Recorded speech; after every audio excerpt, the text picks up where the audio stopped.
Lovely internet friends, welcome.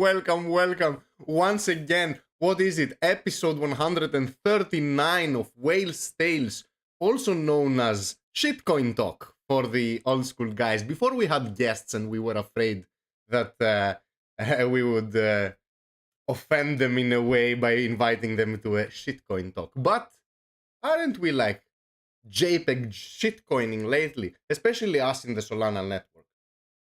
Lots of cool things to explore today. A little bit of Aptos due to the Rise wallet actually going live, which is made by the Solflare team. We'll talk a little bit about Aptos and a couple of thoughts that I have on it.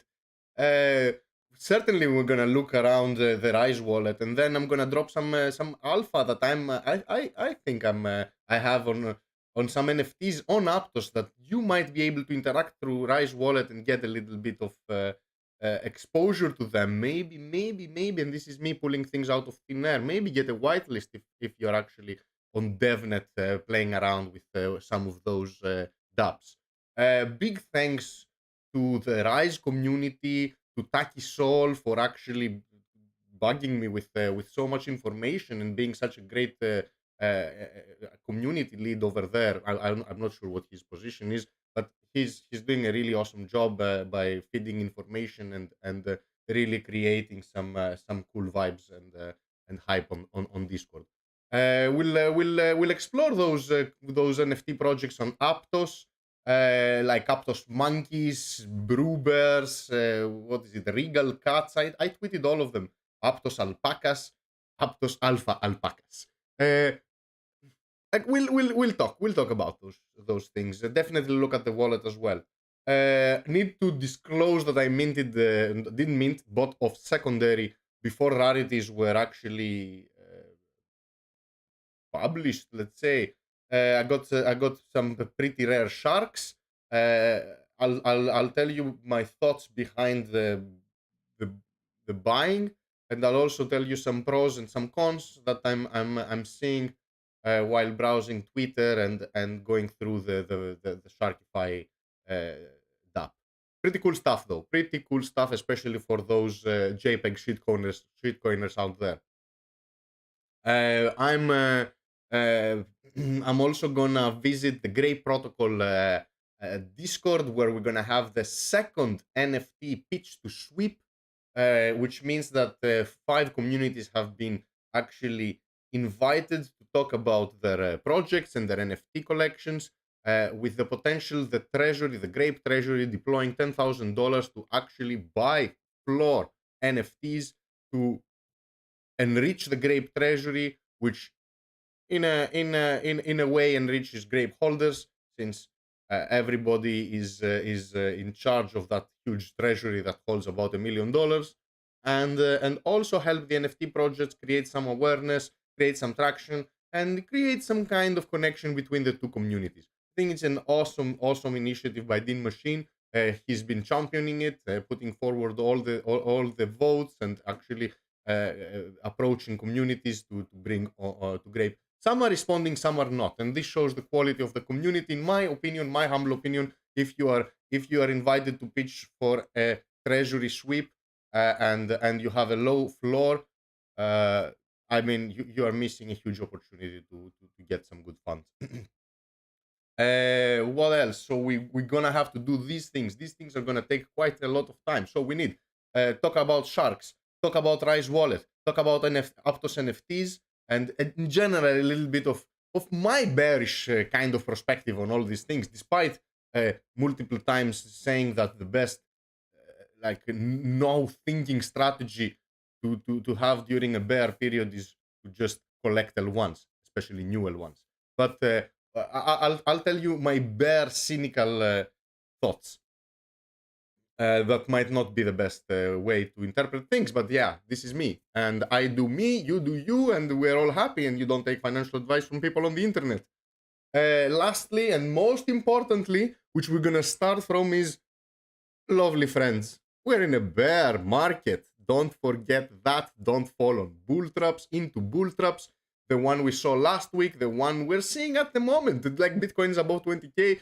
Yeah, fantastic. Let's hope it goes to the moon. But, but it's gonna be sold, guys. Nothing has changed. The world is still going to shit. We're still seeing a huge recession coming. Rumors about Credit Suisse defaulting.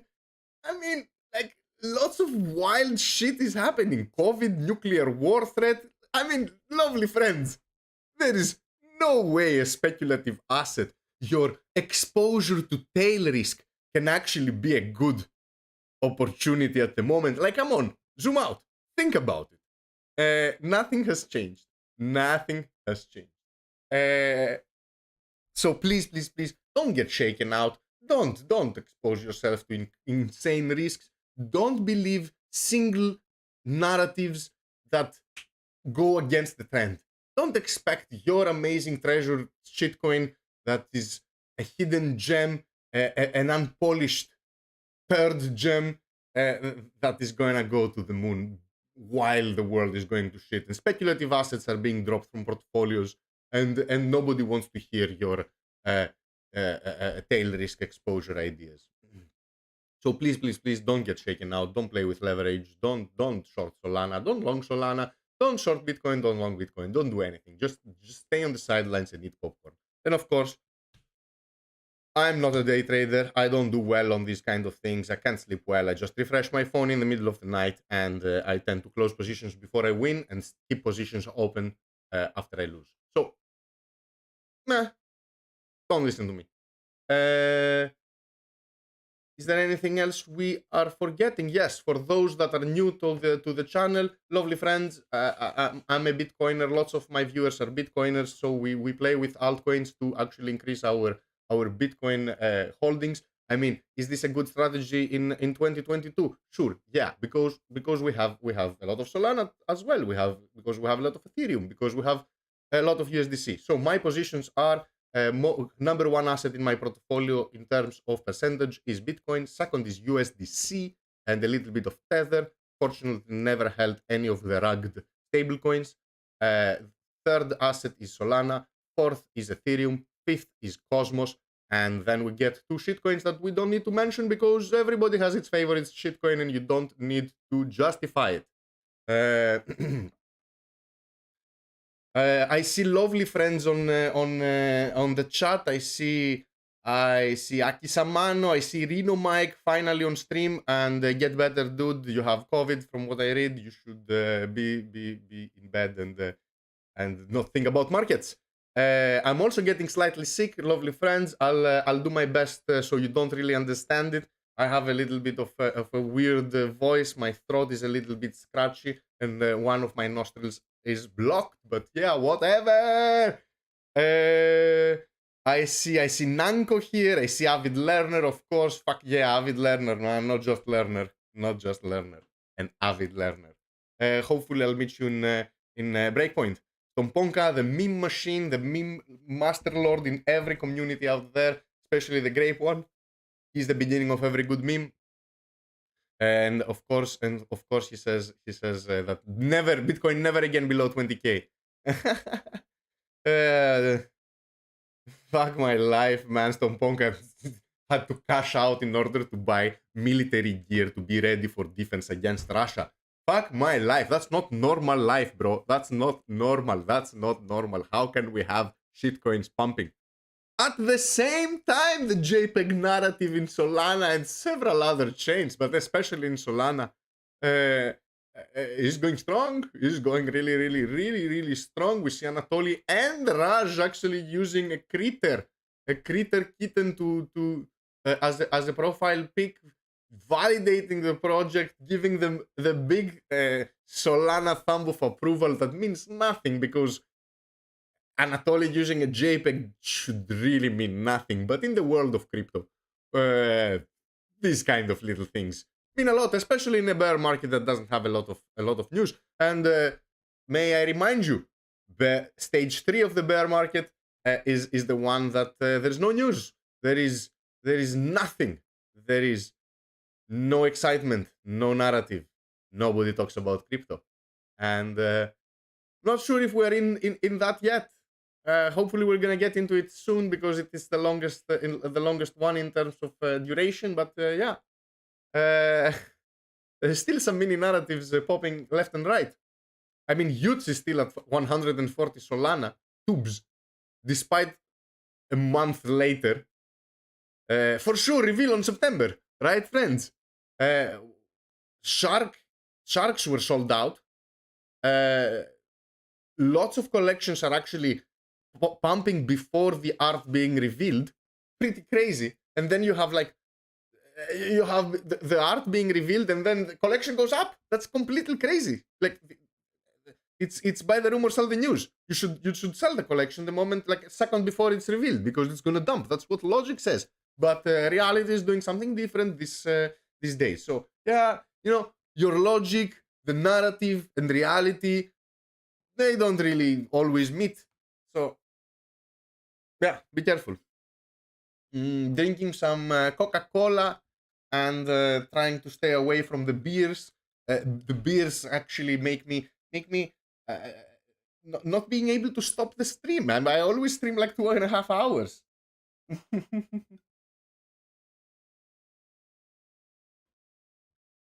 So what we need to do at 7 p.m. UTC, we need to go to the Grape Discord and get into the audience and listen to the project speech. It's gonna be fun. In the meantime, we have 10 minutes. We have 10 minutes before this starts. I think we can go through a little bit quite fast. I mean, let's go fast. Let's go to the main desktop and let's take a look a little bit. Let's talk very quickly about Aptos. Like, what the fuck is Aptos, and what is Aptos, and why aren't there any Aptos coins?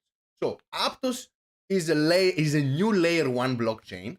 It uses the Move programming language, and it is promising all the lovely things that all the new L1s, even the newest ones or the previous generation, every L1 is promising the same. It's promising scalability, reliability, security, lots of use cases, and decentralization, yada yada yada. Slowly, you'll see that decentralization is taken off the narrative. We'll see how this goes. It's going to be interesting. Aptos is at the very early stages. There is no live net mainnet yet. It's still devnet and testnet. And but there is a huge community already. There are lots of teams developing applications, and there are blockchain explorers. There are wallets. There are NFTs. There are DAOs. There is everything. There is everything before the L1 is even functional. There are no coins yet, and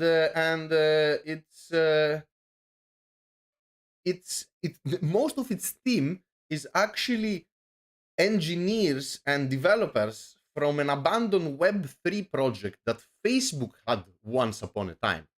And they scrapped the project, and all these guys, they already had developed a really cool thing. And they didn't want to just let it die, and they wanted to actually do something with it. And they took the tech, and they developed Aptos. And they developed a new programming language called Move, and here we are today. So Aptos raised quite a lot of money. Like over $300 million from plenty of well-known capitals, venture capitals. And the funny thing, the weird thing, it's a lot of overlapping venture capitals that have high activity on Solana. And it's a bit weird, because isn't it like, and this is me talking, of course, this is me talking to my friends, my internet friends, and there is no way you're gonna get like offended or like upset or something. But listen me out. Isn't it too easy? Don't you fucking agree that this play is too easy? It's like, once again, we have Jump Capital and Multicoin Capital and a bunch of venture capitals, even the Monkey Ventures and Sol Big Brain and like everybody from Solana is getting allocations and seed allocations. All the teams from Solana, the Saber team with the Macalinao Bros, the Solfler team, the Marinade team, everybody's working on Aptos. Everybody's like, yeah, we're also gonna move to Aptos and make the same fucking things we had on blockchain on Solana, but do it on Aptos. Because why? I don't know why. Like what? Like Solana has so many functional like dApps, and there's such a good ecosystem of like everything connects so well. Why would you just go to something that's completely unknown? Isn't it too easy of a play? Like when Cosmos came out, there were 2.5 years between the sale and the live. So we bought Ethereum in March 2017, and we saw coins in summer 2019. Before Polkadot and Kusama came live, we didn't know about it. When Cardano IDO'd and was out in the public, we didn't know about it. It's just too easy now with Aptos and Sui and all these new L1s. Like when Solana came out, we didn't know about it. There was no amazing ecosystem with millions of dollars being pumped in an unfinished product. So understand that nobody's paying me, and I'll be always talking what I like. I'll be always telling you what I have in my mind. And there's no sponsorships for that fucking reason, and there is no sponsored content and nothing. I just have some friends, and this is my shitcoin experience. So I'll make mistakes, I'll lose money, I'll have wrong opinions, I'll insist on them, and in the end, I'll get burned. So I'm not an example in any way, but I'll always share my honest opinion with you. And in my honest opinion, this is too easy of a play. But, and this is the big but, despite of being too easy of a play, we're gonna fucking play it. We're gonna play it. We're gonna play that game. Stomponka is saying, buying Ethereum before the merge and selling the news was also too obvious and easy. Still worked. Dude, we're not talking about a 30% move here. Because what did Ethereum do? Went from 1700 to 1300. Big whoop. What would you have leveraged 100x that move? That's insanity. You should never do that. You should play spot.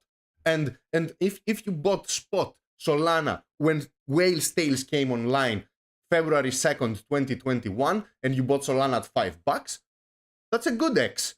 And then when Solana was $230 and Whale's Tales was telling you Solana is going back to 18, are you ready? I was looking at you in the eye through the fucking camera. This awkwardness of me looking through the camera in your eye. It went down there. So yeah, that's a good X. Now, that's what I'm expecting from Aptos. I'm expecting, with the narrative being so loud, I expect to go from zero to hero. I expect it to go from what? $1 to $340. And the funny thing is, look at this. Look, even on the Rise website, you see Aptos being at $42 per coin. So this guy, at $214 a coin, this guy has 42 Aptos. So 42 times 214, $9,065. Even on the web page here, it's just in a very subtle way. It's just telling you from zero to hero, just buying the new narrative. So, like, I'm just grounding you here, and I'm telling you what I have in my mind. This is a bit of a too easy of a play. Nanko God is asking, how will we get Aptos? Now you can actually get Aptos or get snapshotted to be airdropped Aptos if you run a node, a validator node. You can go to the Aptos website. If you Google how to get Aptos airdrop, you'll find a bunch of websites on how to actually set up a node, a validator node, and participate in testnet. You can do that. It needs a little bit of technical understanding. Not that much. There are way too many guides, lots of videos on YouTube. I'm pretty sure you'll figure it out. We have a couple of minutes more before we have to go to the Grape Protocol Discord stage to listen from the awesome projects. And there are a couple of projects that that we need to talk about, that we need to listen to. Hopefully, representatives of those communities pitch to the Grape network. We're gonna listen from More Monkeys, FunGuyz, Mountain Pay, and Sentries. All of them Solana NFTs. I don't think we have enough time before this mini event to actually go through the Rise wallet and talk a little bit about the Aptos NFTs, because we're gonna play the game. Like, we're gonna understand we're playing the musical chairs game or whatever version of musical chairs, but we're gonna play it. But we're gonna know. As we're gonna know, as we knew in Solana, as we know on anything that goes parabola up, it's gonna go down. Here.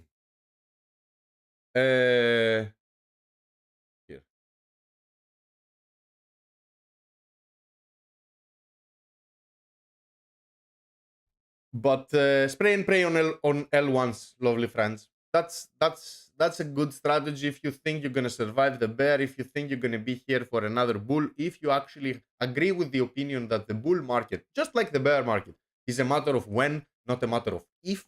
I'm okay with actually buying Aptos, buying Sui, buying Sei, buying more Solana, buying more Ethereum, even buying some Cardano.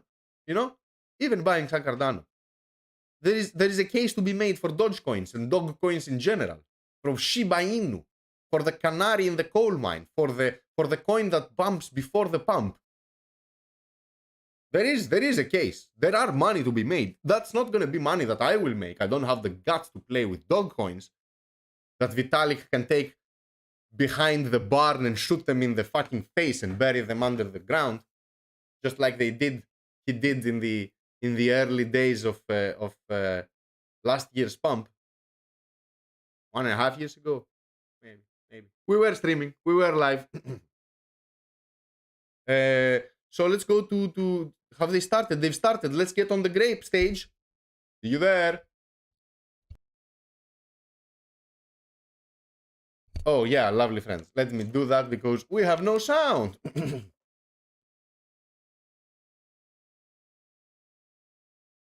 And after this, we're gonna actually go through this. We were doing this across the DAO. So after this, we're gonna go to talk about the Rise wallet, check a little bit of its features, and get to know the new NFT communities that are gonna spawn on Aptos, and let's have a little bit of an understanding of how these things work and what it means playing in testnet, playing in devnet, and actually maybe getting some airdrops. We're not airdrop hunters, but getting your hands dirty in new ecosystems really lets you know, gives you a hands-on approach that is extremely valuable. But enough with that. Let's go listen to this. On here on stage is another council member, Rustin Moth, and he's been a FunGuyz supporter for, I guess, since the beginning. Yes, indeed. Yeah, man, it's great to be here. I'm curious to hear a little bit more about the process. So you said last time you had the DAO specific, and then this one's I guess the smaller. So the idea is that Grape members actually will get into a channel and pitch their bugs. Someone has a lot of FunGuyz from the Grape community, so he said, let's buy $10,000 worth of FunGuyz, and FunGuyz go up. The Grape community gets a lot of FunGuyz, and his bugs are getting pumped. So anybody can invite any project. It's really interesting. Let's listen from the FunGuy. Focuses on NFTs. It just made sense for us to try to make this weekly or monthly. I mean, just something we do more often, because we learned a lot about all the projects last time. even though Rust is very intimate with your project specifically, and like, you know, we know about different projects, we just learn so much more about like what's coming up, and it really helps us feel more confident to go and, you know, put in multiple purchases.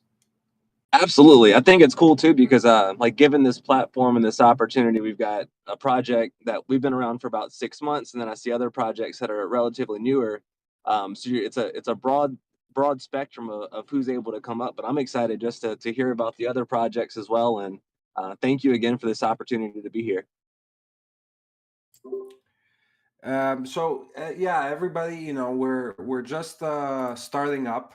Let's wait another 2 or 3 minutes for anybody else that might be joining. A bit about the NFT Treasury Council. So we are a group of 5 great members who spend a lot of time on NFTs. And as a result, we now manage the treasury for the Grape DAO, the NFT treasury. Now, the way that works is we receive Grape as we increase the profit returned from the managing the NFT assets. So, you know, one of our biggest purchases had been an SMB when they had gone down to like below 100. Recently, we've done very well with critters and vandals, and, you know, even FunGuyz. Like we've had a good success. Yeah, the idea behind the council is to, you know, see what it's like when there's a group of people making calls and shots, a little bit more conservative than, you know, an individual would be. And we specifically use multi-sig tools. So all of our decisions happen through squads. Now also Squads version 3 allows people to buy directly off of Magic Eden with a proposal. So that's pretty cool to be able to use that. There's also an integration with Cardinal. We're really happy with using Squads to run this group. So if anybody's ever interested in joining us, you know, feel free to just, you know, share an interest, you know, say, hey, I'd love to join the NFT group. And then, you know, me, Rust and Moth, and some of the guys will. I opened the wrong collection, so be careful. There are copy collections on Magic Eden. I'm looking at the audience, and I know almost everyone other than Tav, who I've seen on Twitter. So I feel fairly confident that it's going to be the FunGuyz pitching today. I don't see any other representatives.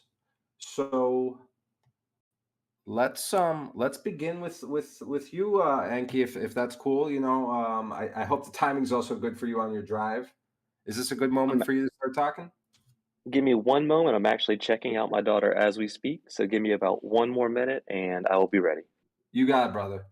Thank you so much. And you know, again, one of the things I like about this process is it shows, you know, kind of like Should we buy one and see what it does? Meh. that there's you know, a lot of focus per se on the NFT versus the project itself. From the 4 projects, they were the one that didn't see the tweet, at least from what I could tell. More monkeys. You know, I was surprised that they haven't joined us today, even though they had won that vote, but barely over the FunGuyz. I know we've been talking to the FunGuyz, and we expected you guys here today, so I'm really happy to see that. And then Centuries was suggested by someone. Who suggested Centuries? Rust, are you acquainted with the other projects much? No, the Centuries was suggested by someone in the suggestions channel. Yeah, the Badano. Yeah, I see that now. But Alex did like Centuries, I think. So it's the NFT Council does know of them, but I personally don't. Not much.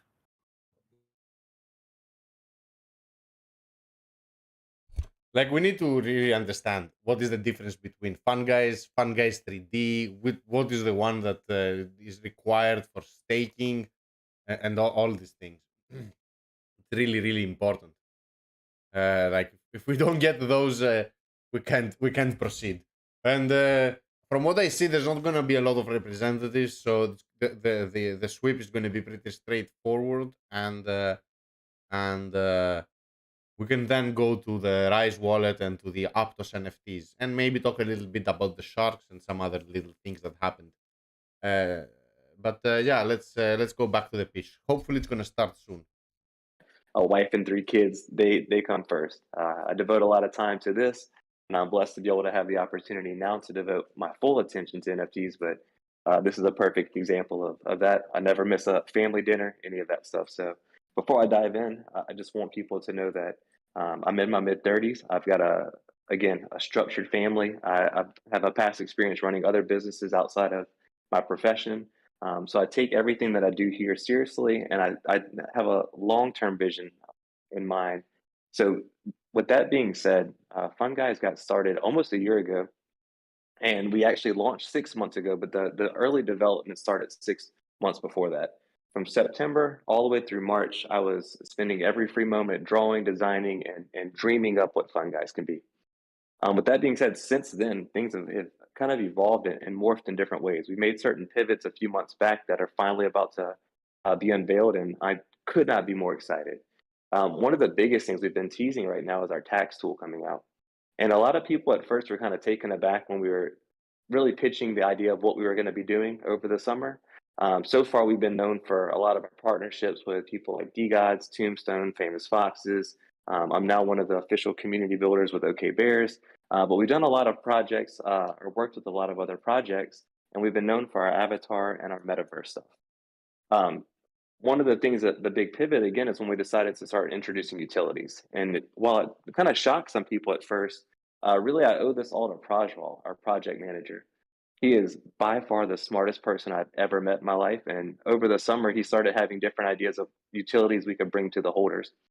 With his background in data science and his him working with Google and other companies over the years, he was able to bring in some world-class developers, people that work with Amazon, Oracle, Walmart, all these incredible people to help bring our vision to life. And the tax tool was just the first one that we really thought of that we wanted to do.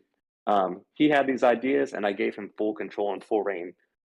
We finally really realized that we can think outside of the box. We started also through the help of our community manager, Tafkin, really kind of figuring out what is FunGuyz. So as the artist and founder, I kind of had this initial vision, but once it was implemented into the community, I started seeing it take a life of its own. So through their help, we were able to kind of get more laser focused as to what we were doing, looking back on what we've achieved so far, but really in order to make sure that we had a sustainable business model, multiple streams of income, all of those things needed to be really accounted for and checked off so we can go and make sure we're sustainable. But even more so, we had to focus on, again, what is FunGuyz? And Tab really helped us kind of dial that in and see that the community was such a safe place, especially during this bear market where people can come, enjoy themselves, and have fun in Web3. And being FunGuyz, having fun just made sense. So what does fun look like? Fun is different from for person to person. For some people, fun might be watching TV, it might be going fishing, it might be going golf, it might be hanging out with your family, going for a bike ride, climbing rock walls, whatever it may be. Fun is different for all of us. But there's a lot of connective tissue and a lot of key points we wanted to hit. So yes, we have metaverse stuff coming. We've been partnered with Portals. We're doing amazing things there. We're in chats with them daily. Our 3D team has grown to 11 artists. So we are able to tackle not only the stuff in-house, but all these other partnerships. All that stuff is going on. But the tools that we're going to be on launching, they're going to help simplify and streamline your life. So the tax tool first off, again, is going to be one that the beta is about to be released. If you want to have access, that being a FunGuyz holder is the first step. You're going to be able to get the first chance to test it out. Beyond that, we have 2 other tools rolling right behind it. I'm still staying a little tight-lipped for now, but I can only say that the direction we're going with the tools and utilities is going to be able to be powered through FunLabs. FunLabs being our sustainable business aspect of the FunGuyz brand allows us to not have to worry about floor price or anything of that nature. we can truly focus on all these partnerships, being able to cover payroll, being able to reinvest back into other tools that we're building, and all of that to being able to bring benefits to the holders. So that's kind of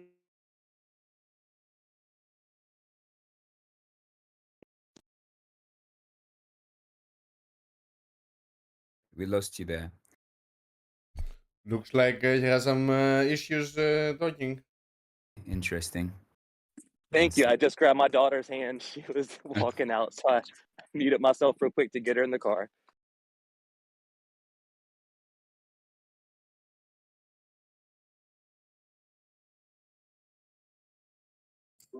Yeah, I see this one question.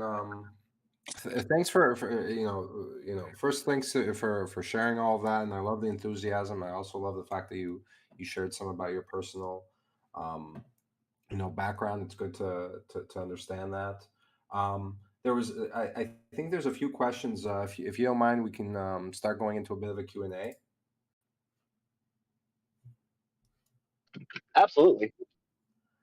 Excellent. So now some of these questions I already know, but I think it's good for everybody to understand. So we have a question from Whale's friend who's actually streaming right now on Twitch.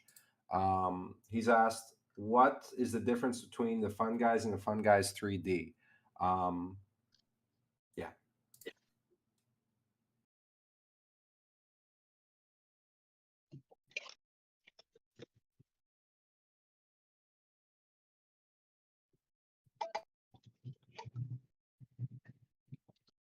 Hey guys, I'm sorry. I'll be riding through a little part of this area where the internet drops out, and I heard something about streaming on Twitch, and then nothing after that. Yeah, so we're also putting the questions on Twitch, and the first question coming from the audience is, what's the difference between FunGuyz and FunGuyz 3D? Absolutely. So FunGuyz and then the 3D FunGuyz, two different collections. When we first got started, the initial collection was drawn, and we had this part of our roadmap where we would introduce the 3D FunGuyz.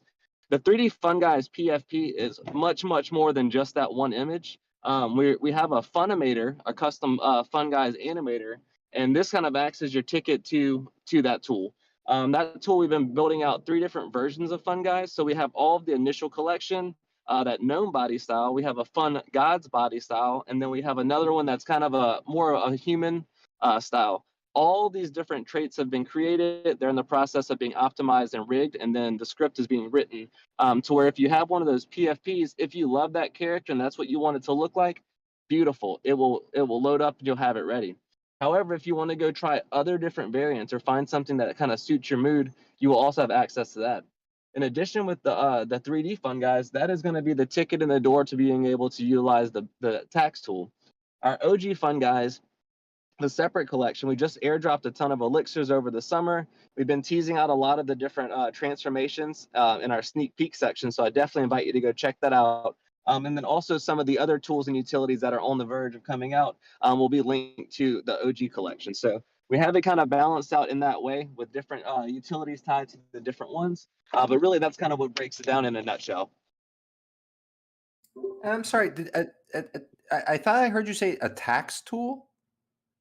Yeah. I don't know if I cut out. My daughter's school has like a dead zone, but so earlier when I was sharing, we have a tax tool that's the beta version is dropping, but it's been in development the last couple months. We had developers from Walmart, Amazon, Oracle, people that work with Google, all these people that were brought in to help us develop this. And this was really the brainchild of Prajwal, our project manager. He's got a background in data science, and he is probably one of the smartest people I've ever met. But months and months ago, he had some ideas of different ways we can take FunGuyz. Tax tool being the first one, I kind of shared what I needed in a tool and what I wanted to see, and we just started going balls to the wall with all this stuff behind the scenes. But the beta version's rolling out. I think Tab will probably drop the marketing video. I guess we could drop it today or whenever you're ready, Tab, if you're still here, and if there's a way to even stream that, Tab, you're more than welcome to come up, man, and do that since I'm on my phone. But yeah, tax tool is on the way along with some other incredible tools for our holders.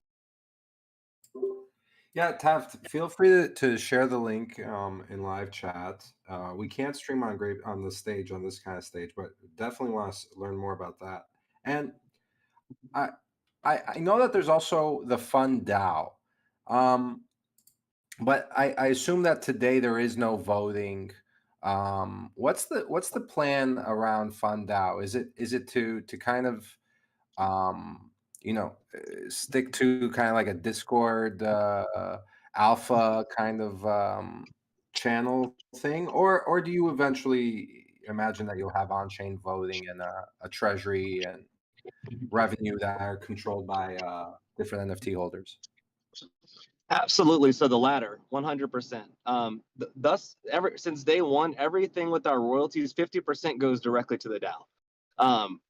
You talked about the structure and format there. That's definitely something that's has been in talks behind the scenes, and we're trying to structure all of that out. But the goal in mind is to, being such a community-focused group, is having, again, 50% of all the revenue from secondary sales going to it, them having that allocation to be able to choose to do whatever they want with it. So really, my goal is to see the community be able to decide what and how that is run, with us setting up the parameters and framework for that to be successful and sustainable. But really, that's one of the things that we look to get focused and more streamlined in the coming months going into 2023. Yeah, on that area, we're really good at things that come that are around DAOs. Not saying that this is connected at all, but if we could help you, would you be open to accelerating that timeline?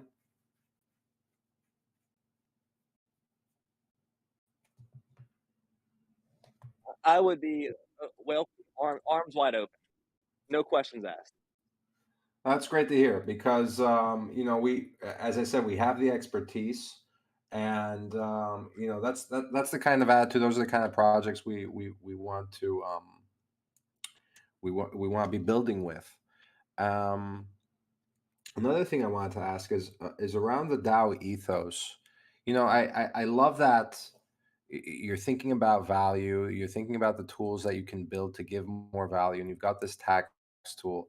Do you think that the DAO will focus on tooling primarily, or do you think the DAO will focus on this kind of like a specific niche for tooling, like the tax being specific? I'd like to kind of get a feeling for what do you think that mission statement for the DAO is. We actually have it written up. We have a mission statement that not only for the DAO, but that aligns with FunGuyz in general. I don't have it pulled up on me, but it's on my computer. Our mission statement is really aligned with the DAO part. But what I guess with that kind of being proposed, I see again, you offering this to help out is huge for me, because as a project founder and a leader, I've always truly believed in being able to bring people that have different strengths together and let them shine. While we have a lot of things mastered, that's one thing that not that it's lower on the totem pole, but we've always wanted to make sure that anything that we're doing, we're aligning with the best people, the best tools, the best resources, and the best drive to make it a reality. So with the DAO, though, growing, and how I see that structured, I really want them to focus on whether it's having more things, like you said, more niche tools built out, whatever it may be. I think that the biggest thing is that we now have the capability and the manpower to make it happen. So again, the tax tool is something that's going to benefit so many people. But if they need other things built out, or if they have other things requested, now that we've now been able to bring in the right people to do this, the sky's the limit.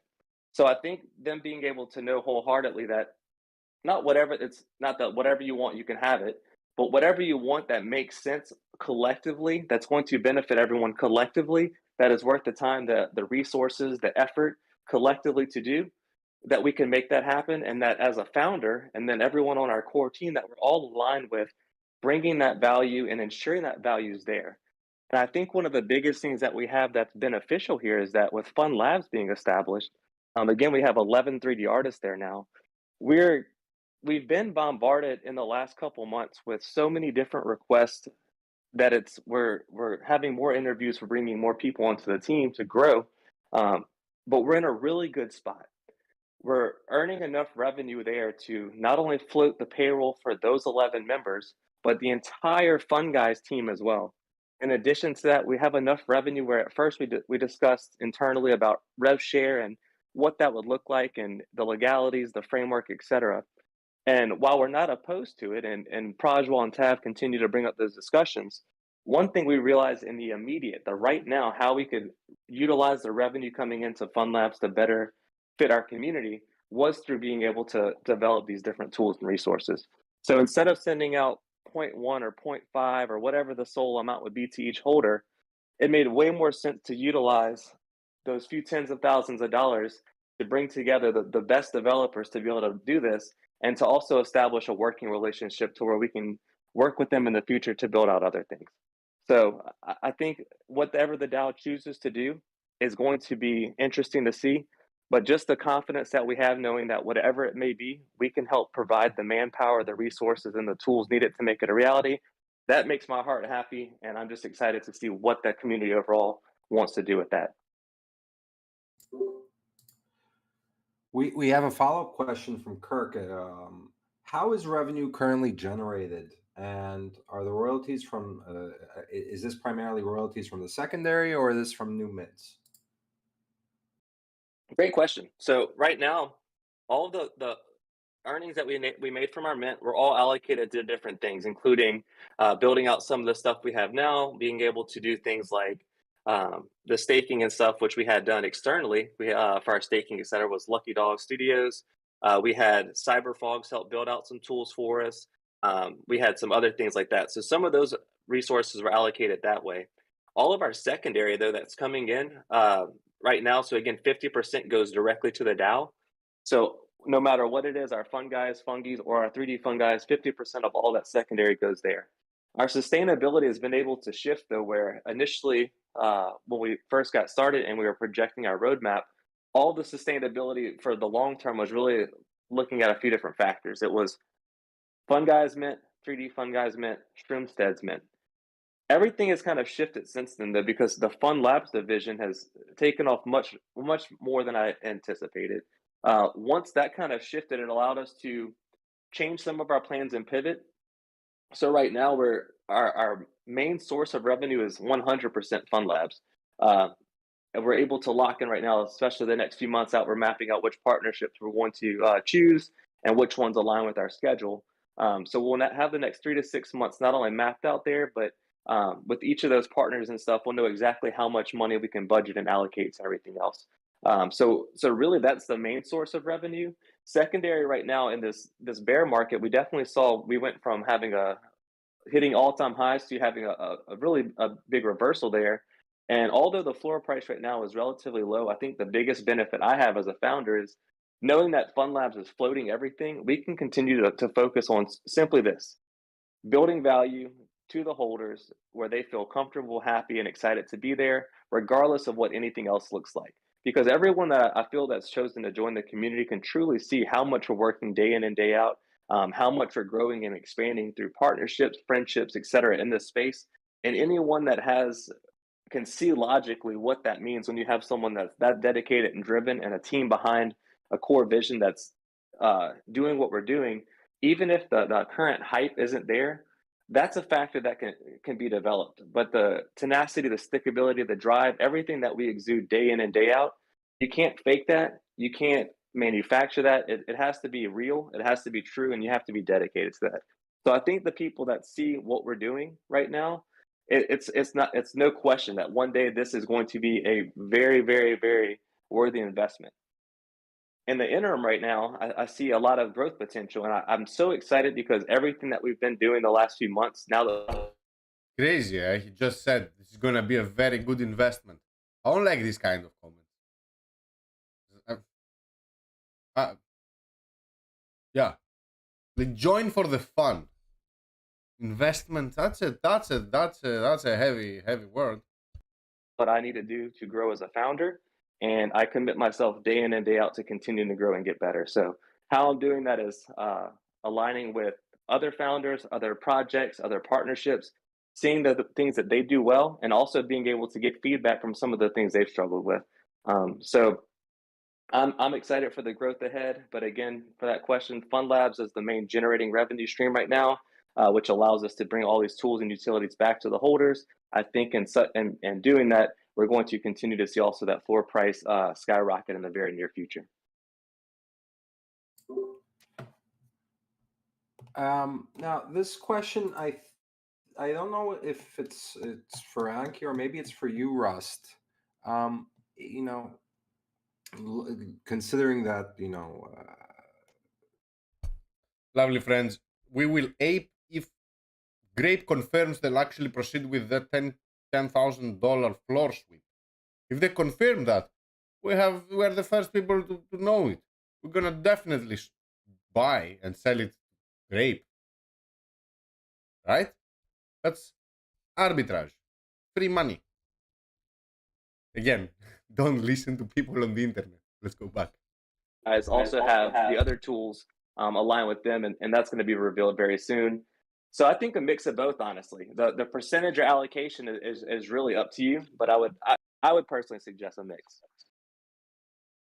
Well, that answers it for me. I mean, I would have asked that question that you've answered there, because I would have lent towards the 3D because they seemed like the ones that are the latest and have the most use.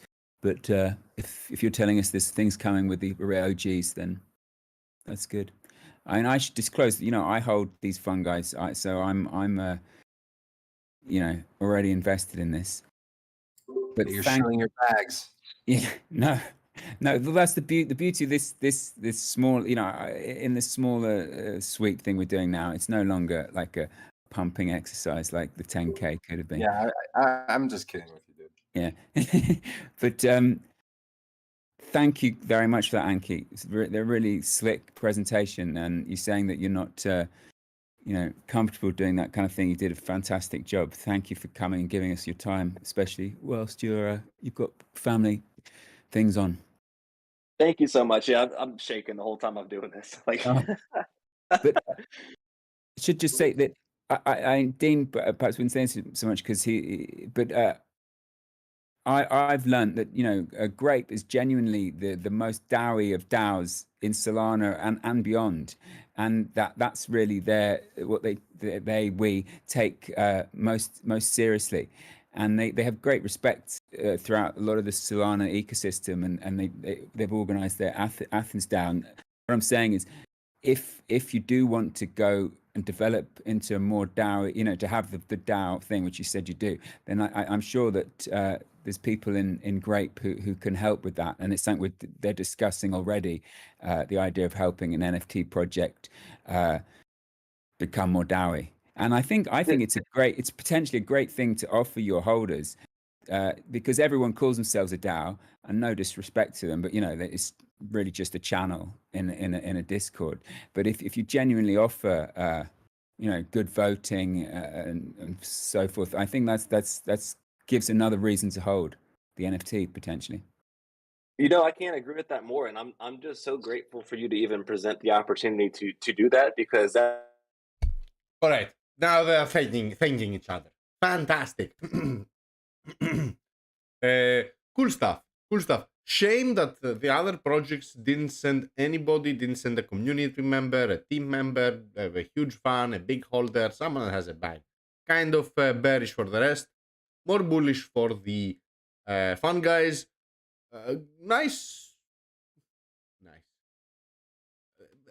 roadmap. Nice. It's fun. Like, I mean, I really don't understand the end game scenario. Is there a game? Is there a metaverse thing? Is it just PFPs and a way to belong to a community? That's not a bad mission statement. Like, I see the fun store not being extremely rich. The fun market. The shop is not even ready. There are no raffles, active raffles. There's just this. This looks horrible. It has ended for 3 Solana. Like, this is a bunch of the same address.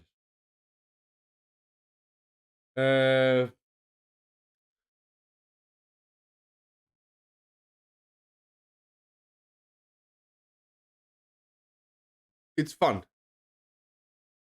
It's fun. It's fun. He sounds eloquent. He knows how to talk. He looks like a down-to-earth guy. So yeah, fun times. Now, if Grape actually decides to sweep, stay tuned. I'll let you know. We'll buy on stream together, and then we're gonna list them on grape.art. By the way, the all the reloaded bears that we listed on grape.art were swept, and we actually made what 0.2 sol on each bear, something like that. Well, it was not bad. It was not bad. Of course, you can do it in a massive scale and make more, make I don't know 200 sol, but yeah, I'm not gonna sit down to do that. I'll leave it for you guys. Now back to what we needed to talk. We had a couple of topics open.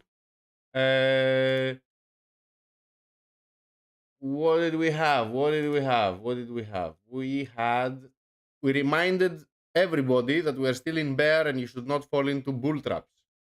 I let everybody know that I bought off secondary some Sharkyfi NFTs, and I'll tell you in the end my thoughts about that.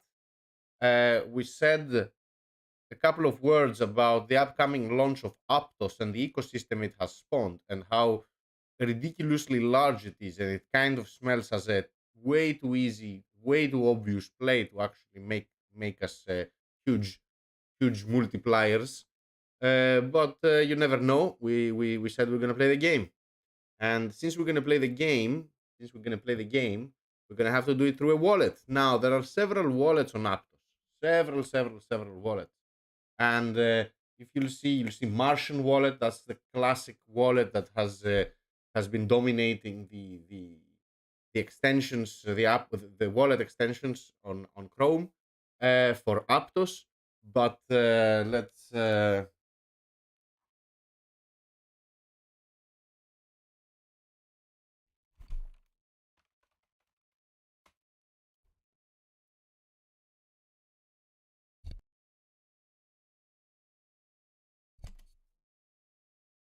you can only do it in DevNet. You can see here your NFTs and how they load.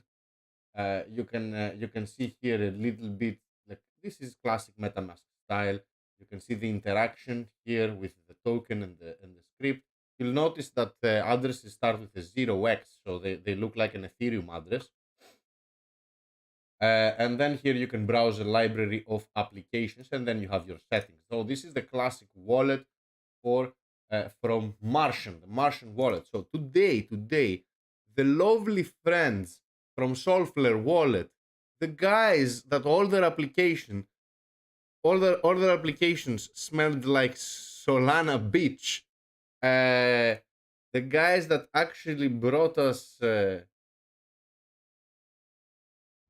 what's called Solrise, now is moving also some development forces to Aptos, and they are aiming to be the number one wallet in Aptos. And I have to say that these guys are actually really capable. They have a fantastic team. It's running smoothly. They have a really good features in their Solana wallet, and they've learned quite a lot. And I can see that the Aptos ecosystem has learned from the Solana ecosystem quite a lot. For example, you need to actually initiate the address accounts, the coin accounts, in order to receive airdrops or coins. So nobody can actually just send you X amount of TIT token or whatever. Because if you haven't enabled that specific token account, you cannot receive it. And nobody can actually send you NFTs without you saying, yes, I want to receive NFTs. So nobody can send you dick pics like we used to do to receive in the Solana network. Now, if you're in the Rise wallet community here on Discord, you're gonna see there is quite a lot of talk. And what happens in there is very important for you if you're playing the early adopter game. Because as these guys are developing the main wallet, or they're aiming, or they're actually focusing resources on becoming the #1 wallet in Aptos. They are in contact with many projects, with many other developing teams that are sharing their pain and their pain points and what the problems are and how they are approaching each of those issues that may have faced them in the past in Solana or in other L1s, and how they are actually solving them in Aptos. And because they're in close contact with those projects, there is high chance that the community, or at least the OG community of the Rise wallet, will receive part of some whitelists that are going to be dropped through the wallet and through the user's interaction with the project through that wallet. And yes, all these nice things have come from Taki Sol, who's like a super baller admin in there, and he's also a super baller graper, and he's connecting the fucking communities constantly since forever now. And if something great happens in the Sol Rise, Solflare, Solana Beach, Rise world, Grape community will know it. I will know it. I will stream it. And he has focused quite a lot of his time into developing this community, and I can congratulate him because he's done a really good job. So by being here contributing, you'll also get a code, an access code for an early access for the Rise wallet. And after you install it, after you have it, you can actually create an account, and you can click on airdrop on the top right, and you can click on Aptos, and you will receive some, you see, 1 APT will appear in your wallet in a few seconds. I can get a BTC. In order to actually receive some BTC, receive any of those airdrops, which are DevNet airdrops, they are meaningless, worthless, but will allow you to play around with the wallet. In order to receive BTC, Ethereum, USDC, or any of the other assets, you need to have a little bit of APT in order to spend fees from. So first you click on the APT, and then you're going to click on the other things. If you want to test the NFTs, you're going to have to click on the NFTs. So you're gonna see Aptos monkeys, Boys Adventure, Regal cats, Brew bears, and Aptos alpha alpacas. So you'll find those 5 NFTs as testnet NFTs. So you can test the wallet. And also you can find some other assets that will be super useful for the DeFi side of things, for the liquidity pools, for the trading, for the pairs, for the leverage, for the lending, for the borrowing, for all this shit. Just like you would get in the Solana blockchain, you can get some Sol. It's going to be wrapped Solana, of course. This is going to be an Aptos token Sol. So there's going to be bridge, and I'm dropping you some alpha here that I've heard, not confirmed by my sources, but I've heard it, that there's going to be a built-in portal that will connect you with other L1s, such as Solana and Ethereum. It's pretty cool because DAI can only come from Ethereum. So the fact that you see it here is a very bullish thing. Now click on all this shit, and you'll get your NFTs. Looks like it's nicely bundled, just like in Phantom. And as you see, I have a bunch of monkeys here. They look pretty good, like I have to say. From all the collections, I like the monkeys the most. You get some pixel art with Aptos alpacas and the brew bears. Brew bears seem to have quite a lot of traction. You can check their Twitter profiles, like Aptos alpacas. Here you'll see 12.4 thousand followers. They have a Discord community. Brew bears are dropping alphas. They're dropping whitelist spots, and they have quite a lot of tech, like building your own bear. You can find Aptos monkeys as well. A different kind of not pixel art. I told you I like this the most, so this is normal. And you get the regal cats. This is pixel cats. Once again, pretty cool stuff. I haven't really looked into the communities to see if there is any substance, to see if there is any traction, to see if they have deep pockets or they are just airdrop hunters. So I can't tell you of the quality on that. I'll obviously investigate and report back. But what we need to see from the Aptos ecosystem, from all these NFT projects, are mint funds gathered into a treasury that is governed by a DAO that allows voting through their NFTs and have other multipliers in order to battle plutocracy, for example.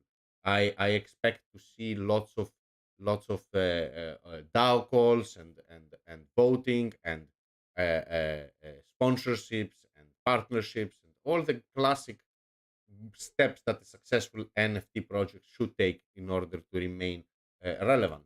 So I hope to see all those. Now, us minting those airdrops on DevNet. Remember that your DevNet address and your mainnet address are the same. So the rise people not this one here, the rise people actually know that you've interacted with those bears and those NFTs, and those NFTs actually know that you've interacted with them, so you might get some kind of reward. So keep your eyes open. Remember, in order to allow the wallet to receive NFTs, you need to click on receive here. If you haven't clicked on it, you'll see that it requires clicking, and then you'll be able to receive NFTs. It has the classic swaps that's offline because the AMM is temporarily out of order because Aptos just had an upgrade. What they've done, and this is superior to any competition out there, because there's also a third wallet that's just a MetaMask fork. It looks horrible. The main two wallets that you can compare is Martian wallet and the Rise wallet, and Rise has gone above and beyond to actually have a fantastic way to display your activity. So you can see here, this is airdrop DevNet Sol from a faucet. This is airdrop from DevNet DAI, that's 1,000 DAI. Then this is me minting an NFT, Boys of Adventure, and it's going to give me also the hash. So it has a very, very unique and helpful way to display your activity, something that every wallet in every L1 needs. It has a notification service that's done through Notify, from what I understand, and this is a way to notify you, give you a pop-up while you're browsing something else. If you receive an airdrop, if you receive, someone sends you something, if someone you actually receive an NFT from someone that you were expecting, or whatever. Or maybe you have think of it in a different way. You have some position in a DeFi protocol that's about to get liquidated. You can get a notification through your wallet. This has quite a lot of use cases, and it's required, especially if it's an opt-in kind of mechanism where you can say, yes, I want to receive a notification. No, I don't want to receive a notification. It fucking makes sense. Now, if you go on the mainnet, on the settings of the wallet, you'll see that it even has a suggestion box. It has the classic addresses and different networks that you can choose. You see live, DevNet, and testnet. There's no live yet, of course. The notifications, as we said, opt-in or opt-out. You can yes or no. You can get desk notifications as well. It has an extended view that you can do everything here and see the activity in a much more detailed way. So you can see all the different things that they've done. And last but not least, it has you can subscribe to collections. You can allow collections to be sent to you, and you can also have app notifications or desktop notifications. The extended view is fantastic, and shout out to all the different decentralized applications that have worked with the team to make it so beautiful. Uh, my The alpha that I want to drop to you, lovely friends, is that uh, from the NFT projects that we're looking, those the Aptos ones, Brewbears seem to have the biggest community. They got the most traction. They have quite good devs, and should I say that this is unverified information? It could be wrong. Please take it with a grain of salt. Make sure that this you don't base your decisions on this unverified information. There is a connection with the Foxy Federation dev team. So Foxys and Brew Bears. There is a connection. There's a connection in the developing team. I can't say more. It's unverified. I don't want to fuck you up. So just be careful. I see Vidor is here. Does it smell like Solana Beach?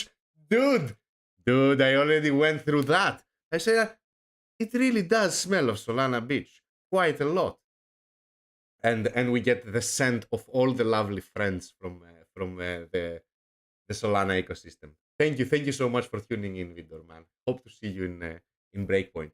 And yeah, I hope really you dominate the space with Rise Wallet, because this activity panel, like, everybody needs that.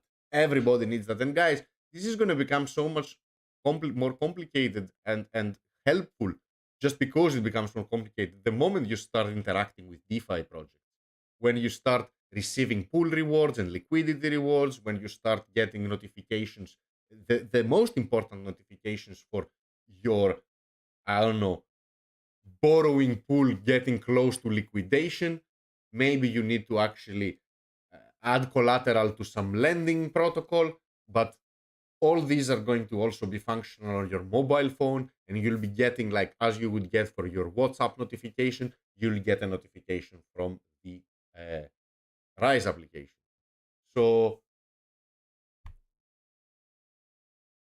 as I said, keep your eyes open, interact with dApps, and there is quite a lot. Like, if there are repositories with lists of Aptos dApps where you'll find lending protocols, and we have an episode. If you go to episode 130, I think that's 10 episodes ago, you'll see that we go through all the Aptos apps that can be interacted with. We interacted and we listed NFTs. We added collateral for and borrowed some assets. We traded on an AMM. We did everything we could. So I suggest you do the same. If you wanna follow the strategy of the first adopter, you need to get your hands dirty. You need to face the bugs and the difficulties, and not only it will help you in making a very educated decision if it's worth your investment, your time, your whatever, on each L1, because you're gonna have to do this for every new L1, whether it be Aptos, whether it be Sui, whether it be Say, and any other things that we haven't discovered yet. But it gives you an increased chance of receiving a whitelist for any of those NFTs and for any of those dApps.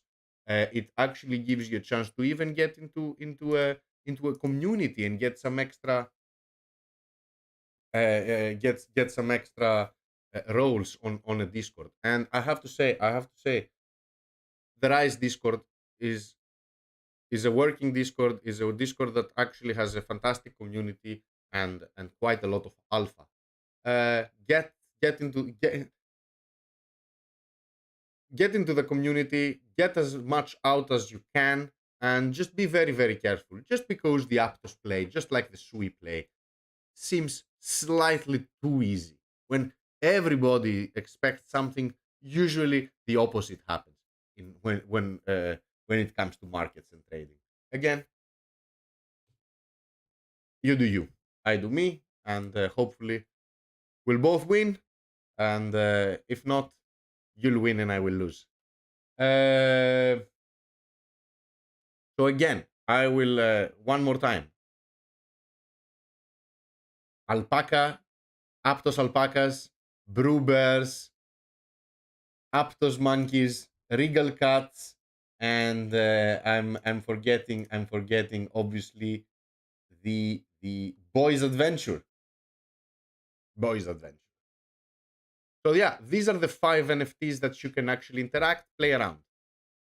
Last, before we actually finish the stream, because we've gone through everything, we've gone through the bear reminder, we've gone through the Rise wallet, we've gone through the Aptos brainstorming, we've dropped a little bit of alpha here and there, we listened to the NFT pitch from FunGuyz, and we had some questions answered, and the last thing we need to do is give you a little bit of background story on why I minted the the Sharkyfi guys, and what I'm seeing out there.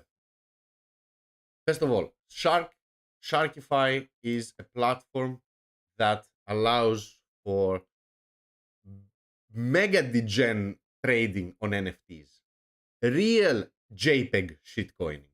So if you go to Sharkyfi, you're allowed to take a loan against your NFTs or lend your NFTs to other people that wanna, I don't know, have an NFT for X amount of time. And a great use case is I need a monkey in order to attend the monkey party in Breakpoint. Like Solana Monkey Business is throwing a party at a really nice sushi place, and if you have a monkey, you are by default invited, and you can borrow a monkey, just go. Or if you have a monkey, you can add your monkey to the bucket, and then you can get some Solana.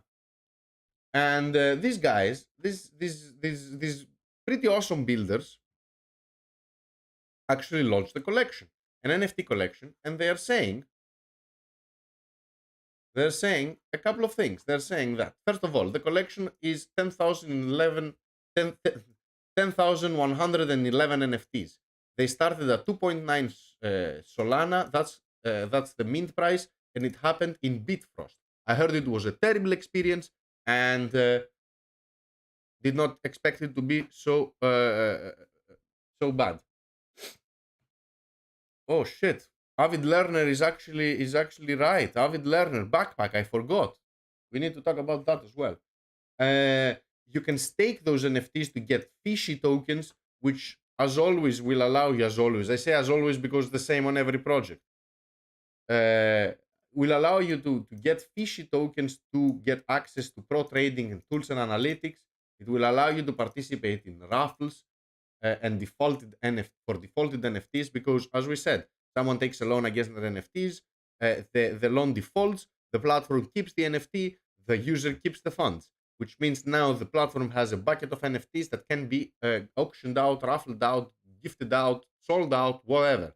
So they say that you'll be able to participate to these raffles with those fishy tokens, and the NFTs are going to be coming from default positions. And you'll also be able to use your fishy tokens to upgrade your Sharx with new traits. So the idea is this is an evolving NFT. You'll be able to spend tokens to evolve the NFT, and as the NFT grows to something, not only the art gets upgraded, you might have an 1 out of 1 unique NFT, but you'll also be able to get more revenue out of it, more raffles, more fishy tokens, more stuff. The fatter your NFT, the longer you've kept it, mostly worked on it, then you'll get more stuff. And the biggest thing, the huge, most important thing, this is this word here called rev share, revenue share. They call it gamified dual revenue share, and we're gonna have to investigate on what exactly this is, because I don't understand it 100%. Also, they had a cashback if you actually took a loan on their platform by adding as collateral the Shark NFT, you would get a half a sol cashback. So you would receive a half a sol. That was a great incentive to actually do it. As I said, I bought from the secondary, and I bought 24 hours later, which means I didn't get the cashback. Now they talk about the dual revenue share. It says that it's first of its kind, it's gamified, it's dual, and it's rev share. Heavy words, all in the same sentence. Pretty fucking good. Holders will be able to develop custom strategies to maximize amount of revenue they got from Sharx NFT.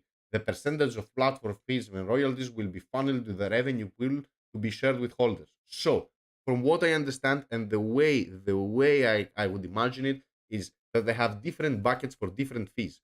So, depending on how it works, some of the buckets are going to be more full, some of the buckets are going to be more empty, which means the users that, depending on how evolved your Shark is, you'll be able to have access to more and more pools. So if you have level up, like maxed out level Shark, maybe you'll be able to get from all pools and kind of maybe have more weights. I can't think of how else they could do it, but it's gonna be gamified and it's gonna be revenue share. And since the NFT season doesn't seem to be ending, I'm pretty sure that having liquidity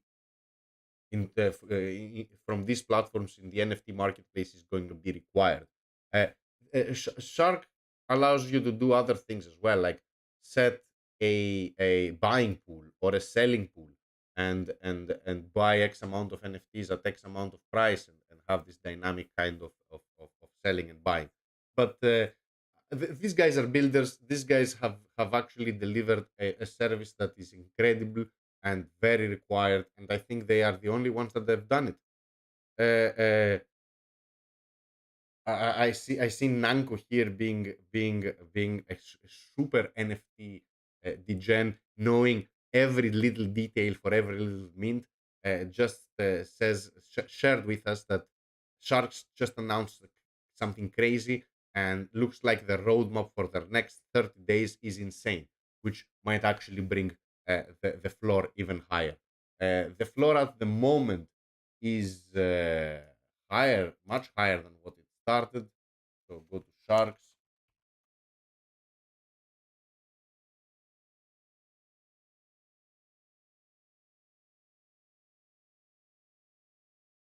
Sharks by Sharkyfi. Because you see, it's 5.5 Solana at the moment, while the mean price was 2.9 at Bitfrost. So, and everybody has shared that this was a terrible experience. So this has been going pretty good, and they're cute. They have utility. They have a good builder team behind them. I'm happy to support that team, and I'm happy to tap into this community, this ecosystem, and see how it develops. Happy to be here. Happy to get my hands dirty. At the same time, I saw something that I just didn't really like, and this comes again from Sharkyfi NFT, and this is a response to Lieutenant Lollipop. Lieutenant Lollipop is a pretty well known guy. He's passed from Grape as well. He knows what he's a huge NFT degen. He's in the Sombrero DAO of the monkeys. He knows how to pick his coin. So this guy had some NFT. I'll give you the TLDR because it's an interesting back and forth with the Sharky team and him. So this guy had some open positions. As Dean Machine mentions, he was also deep into the Marinade Lifinity war with some pool incentives that were going the wrong direction. But it was all on chain and all decided, so it was totally fair. But Lollipop has been a vocal combatant, let's say, when it comes to voicing issues. And he's right, because I'll give you the TLDR. Lieutenant Lollipop here had some positions opened on Sharkyfi.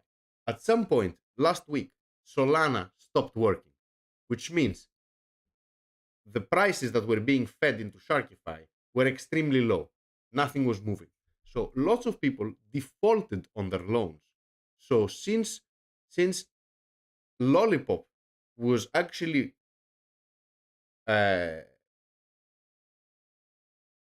providing liquidity for those loans, since the loan owners defaulted, the platform, the guy who was doing, like, performing this service, should have received the NFTs, the default loan, the loans that defaulted, and they had as collateral those NFTs, should have gone to the person that was lending the money.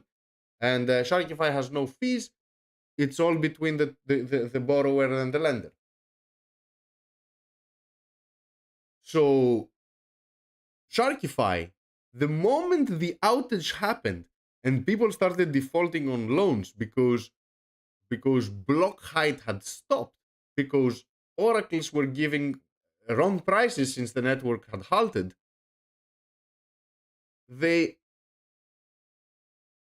disabled the collect NFT button, because these guys had defaulted. He should have gotten all these ABCs.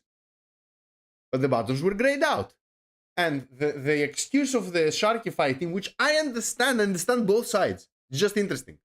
I'm not taking any positions. The team from the Sharkyfi side said, hey man, Solana stopped working, oracles were giving wrong prices, so we halted the process. But Lollipop says here, he says like the terms and conditions don't talk about the block height, they talk about amount of time. So I don't give a shit about your block height. I don't give a shit if the blockchain has stopped. I know that I gave X amount of NFTs and I set the default price at that amount. If you met the price and you're defaulted, I want the NFT. I don't care why the price is that amount. As long as your site says that he defaulted, I want my NFT. So now this comes down to the legal team behind Sharkyfi. So I didn't like, I know that a lot of people were thinking about buying from secondary the Sharkyfi NFTs, and this thread was popping up in their feeds, and this back and forth between the Lieutenant Lollipop and the Sharkyfi devs were just popping into people's feed, and it was a boner killer in many ways. Why would you go drop 10 Solana to buy a project that did not meet the terms and conditions it had set? It's a fine line. It's a fine line. Terms and conditions are useless until they are very needed, and when you need them, you can't change them. So make sure you have them. You have them right, or don't have them at all. You know. So yeah, these are the two things. I personally like the Sharkyfi team, and I like what they've brought to the space. So I will support them by buying a couple of NFTs. But two Sharks, I made sure to buy one with a sad face because someone told me, a nerdy face because someone told me that's a really rare trait. So I found one in a good price and I bought it. And I also bought one with a pirate hat because I'm in the pirate hat. I have a pirate hat monkey, which I usually wear as a profile pic, and I'd like to keep in line with the theme. So I got a pirate hat as well. We've already done over 1.5 hour show, and my nose is blocked. I'm for sure getting some cold, and I have someone in mind that might have actually given the bug to me. If it's not a cold and it's some kind of virus or a flu, I have some good friend in mind that brought it here. He's in the audience. Lovely friends, before we finish, and this is not part of the announcement, the Twitter announcement, because I just forgot about it. We need to make sure not to miss the Backpack wallet. So Backpack is a new Solana wallet. That has quite a lot of OGs. So let me bring the right tab.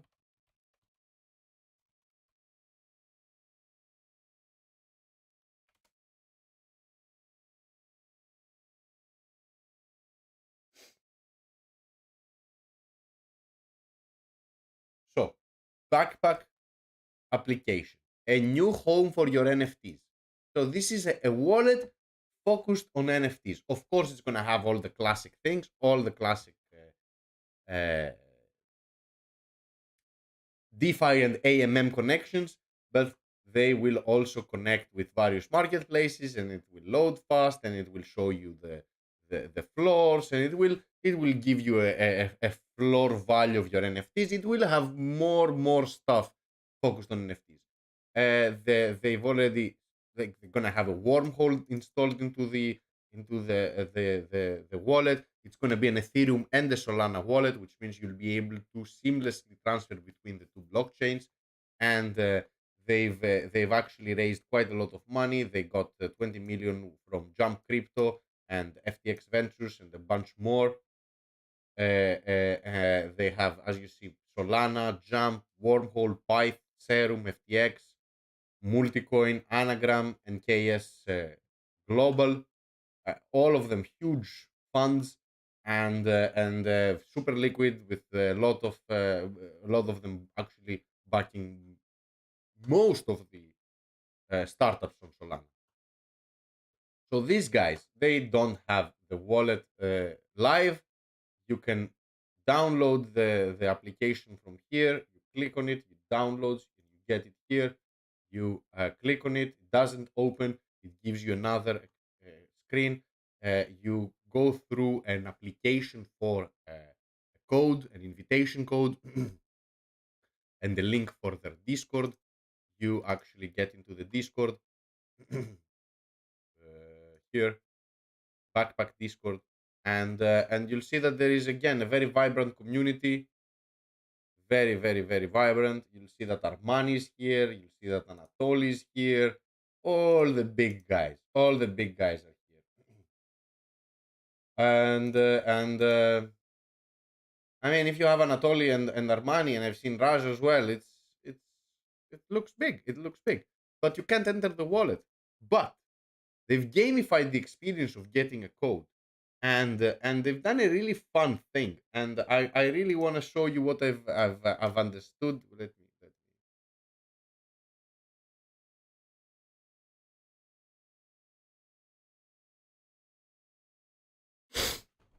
So listen to what how it works. So you get here and you don't have an invite code. Very few people have an invite code. Like if you have an invite code, you can be in the blue sea. If you have an invite code, you'll be able to actually talk. I can't talk. I don't have an invite code. So you have to click on the waiting room, and the waiting room is a picture and a line.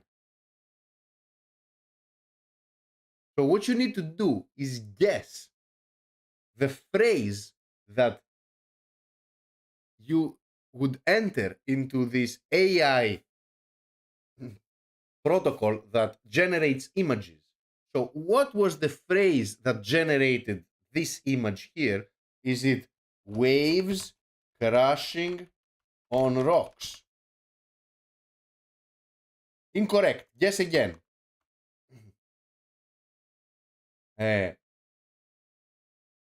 Sea crashing on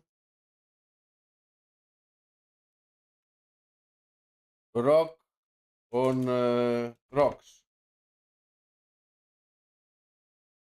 So it's impossible to find it that way. In order to get more clues, you need to go to the Discord and you'll find waiting room clues. And you go down there and says, look at this. It's 5 words. The first one is waves. The last word is cliff. So it's waves, verb, preposition, cliff. Waves, verb, preposition, a cliff. Waves crashing violently on a cliff. No.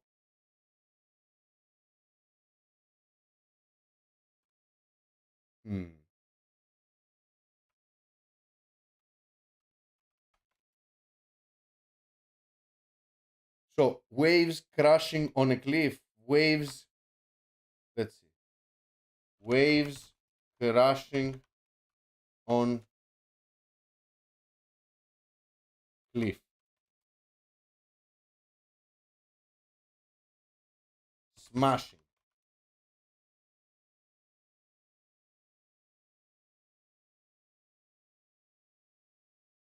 Crashing.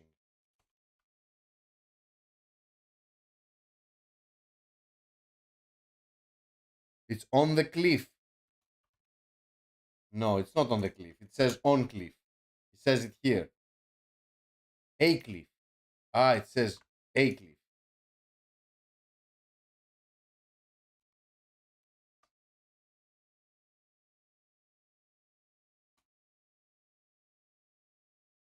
Smashing. Hitting.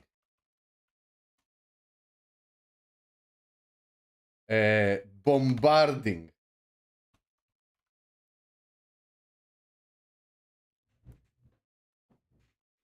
So waves on a cliff. Crashing in a cliff. Into smashing.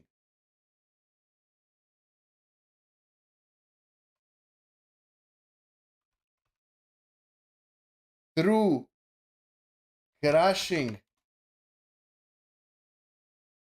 hitting. So you can go on. He's given quite a lot of stuff. You can also like copy the image address, do a Google image search, you know.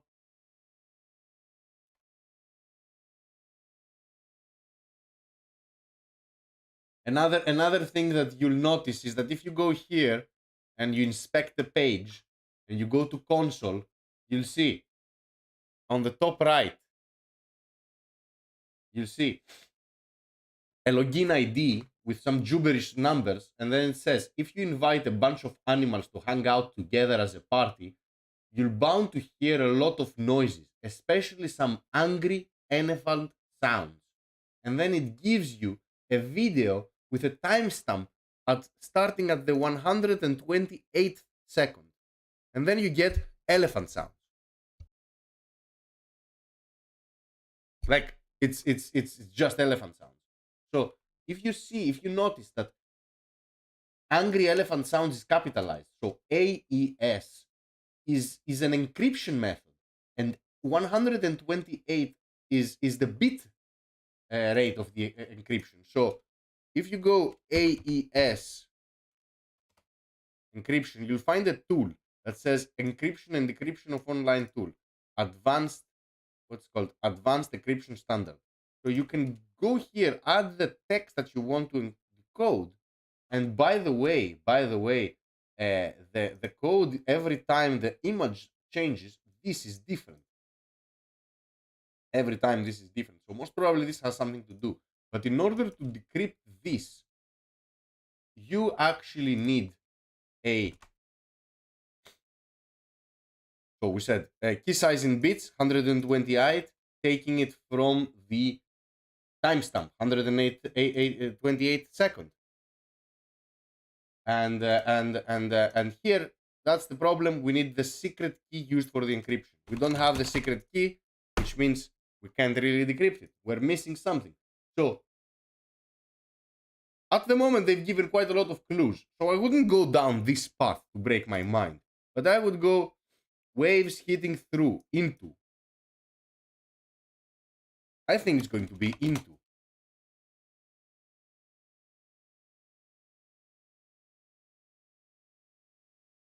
But again, getting one of those early codes is the same line of thinking with the Rise wallet. The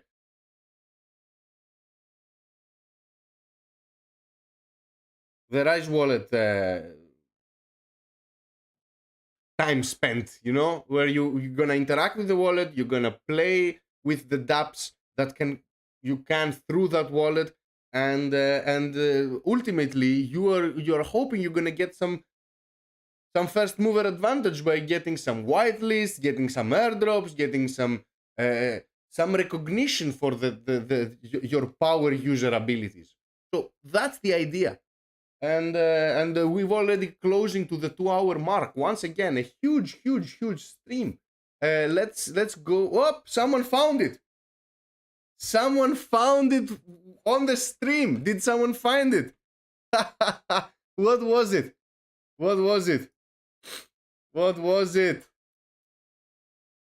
Waves crossing over a cliff. Crossing, come on, man. Really? Crossing over.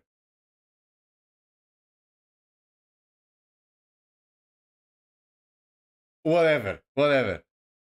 So this is like biscuit fingers on a wooden floor donkey.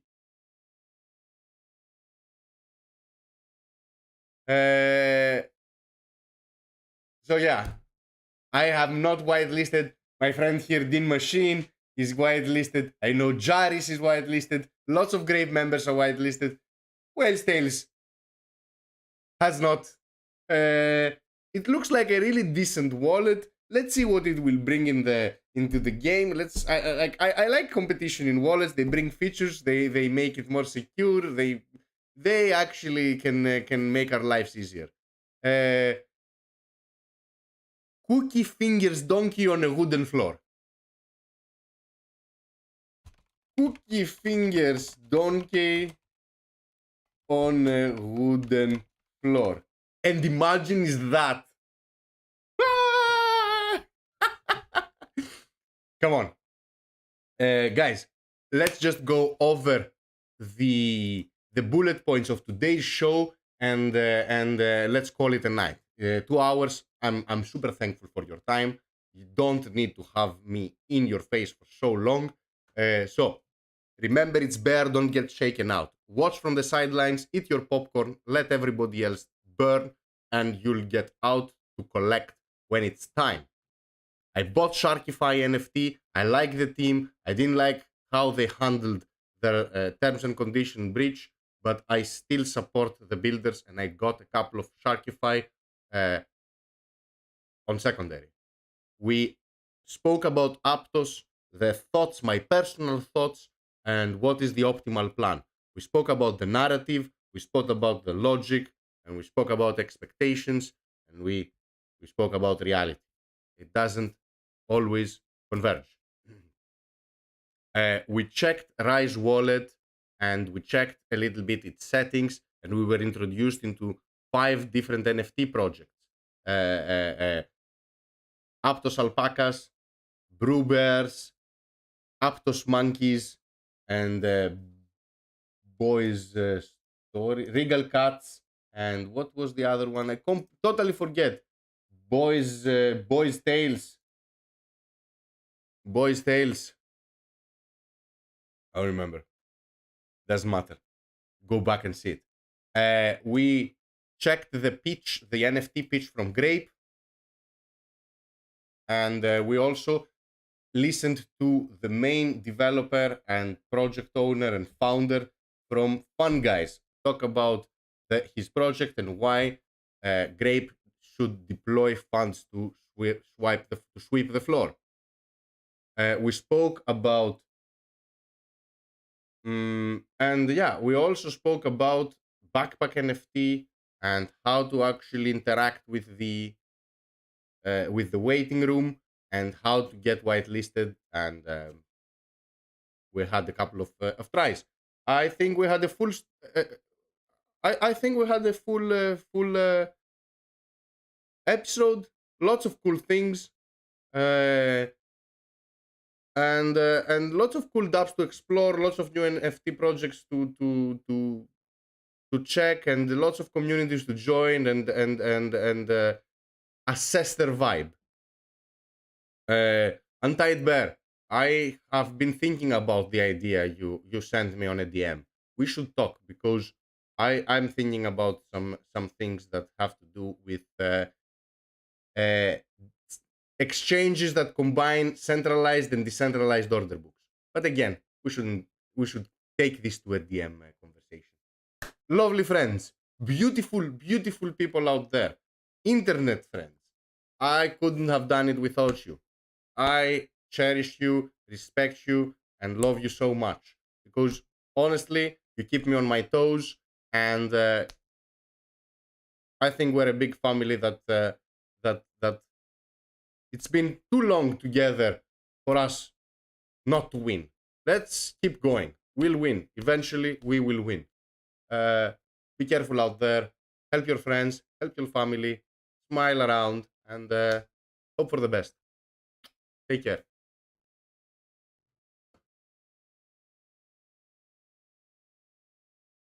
And go Grape!